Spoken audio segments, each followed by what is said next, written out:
Economic migration. Muslims came from the Ottoman Empire. And so we find 19th, 20th century presence of Muslims from Turkey, Albania, Bosnia, Herzegovina, Lebanon, Syria, coming out of the Ottoman Empire and settling in the interior of America, along with the settlers, forming part of America. But because Muslims were not able to establish Islam, to make it relevant to the situation they are living in actuality, they couldn't pass it down. So now all you have left in most cases is just a town. Quran, Louisiana. Mecca, California. We went to Mecca, California, and we found beautiful dates, like the dates of Iraq, dates of Medina. Beautiful dates. The town was called Mecca, California. Houses looked like they were built by Muslims. Where are the Muslims? They're gone. All over America, there's places like this. But when we become weak in our faith, we cannot establish the deen properly and make it relevant, then Muhammad becomes Mo. Bilal becomes Billy. Yahya becomes Johnny. The names get lost.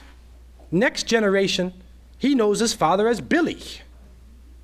Doesn't know what Bilal means.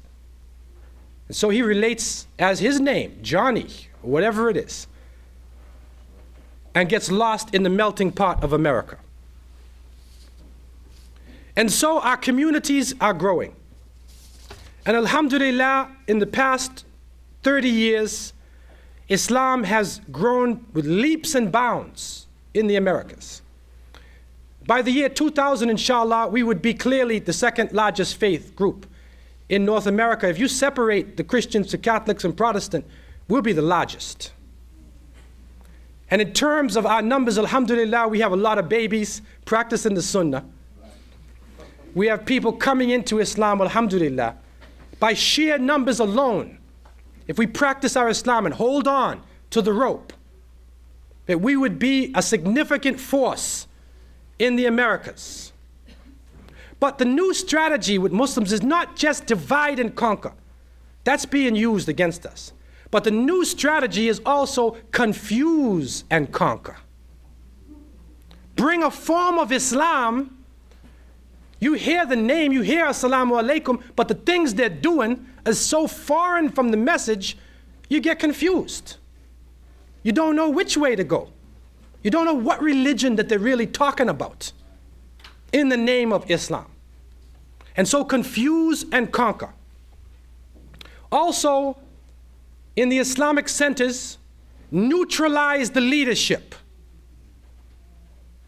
Muslims fighting each other over trivial issues, ego personalities, leadership fixed in stone to such an extent you can't change the leadership unless you have a coup d'etat. And they end up in court, fighting each other and asking the disbeliever, can you make judgment between us? Can you make a judgment between us? And the disbeliever looks at these people, are you crazy? But I'll take your money. The lawyers love the money, and they take it. And this is happening all over the place, having building structures, but no life inside of it. Have the name of Muslims, but no relevant dawah, no spreading of the message. You eat halal food, you drink halal drinks, you're a Muslim inside of your house, but when we come out in the street, we shed our Islam and become part of American society. Not that we should leave American society, but we should be part of American society clearly as Muslims. That the society would have alternatives to the situations that we are facing.